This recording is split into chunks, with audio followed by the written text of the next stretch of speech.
Prime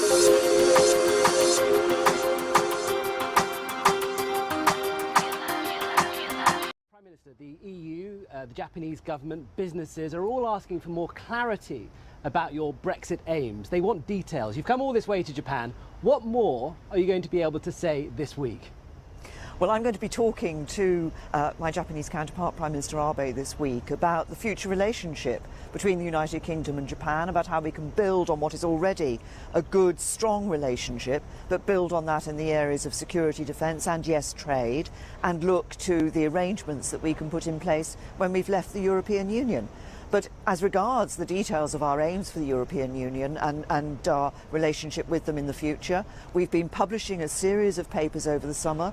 There will be more papers to come where we're setting out the key issues that both sides need to address and the options that we have, the ideas we have of how to deal with those. It's the United Kingdom that's been coming forward with the ideas and with the clarity about the future. It's clear that Japan does not want Britain to crash out of the EU in March 2019, and over the summer the Chancellor and your Trade Secretary both said that Britain needs a transitional arrangement with the EU. Do you still think that no deal is better than a bad deal? We could still walk away.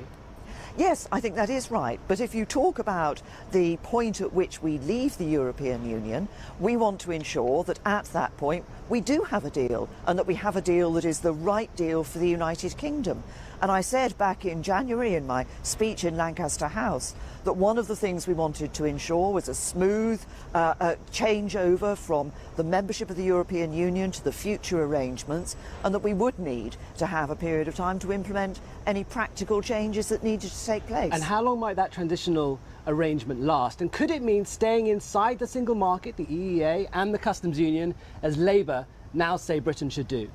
Well, of course, what we see from the Labour Party is yet another position from them in relation to the European Union, and as we've also seen, not a position that is welcomed by all members of the Labour Party.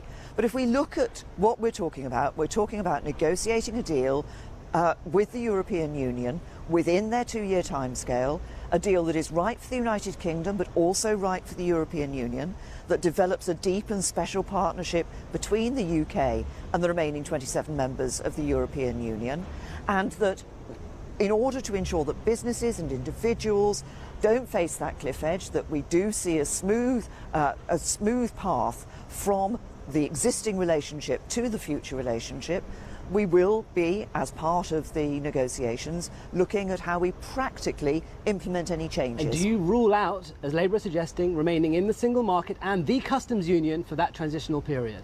Well, what I've set out in my Lancaster House speech is that you can't be a member of the single market without being a member of the European Union, and we're leaving the European Union. Well, you can join the EEA, that's Labour's suggestion. What we want to do is to ensure that we deliver on the vote of the British people to leave the European Union, that while we do that, we're also looking to the future. This isn't just about Brexit, it's about ensuring we get that deal right, but it's about an optimistic future for the United Kingdom.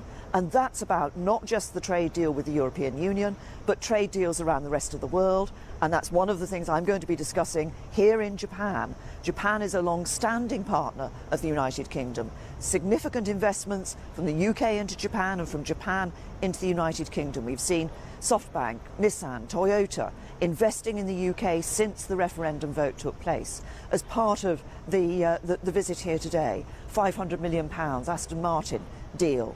These are important developments for our economy and for the relationship with Japan. North Korea clearly is a pressing crisis here in Japan.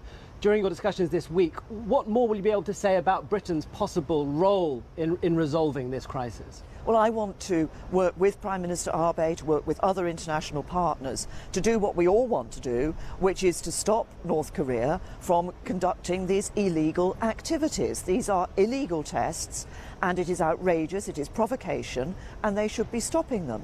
We will be working, there's been a discussion in the United Nations Security Council, and I'm pleased that there was a united condemnation of North Korea from the United Nations Security Council.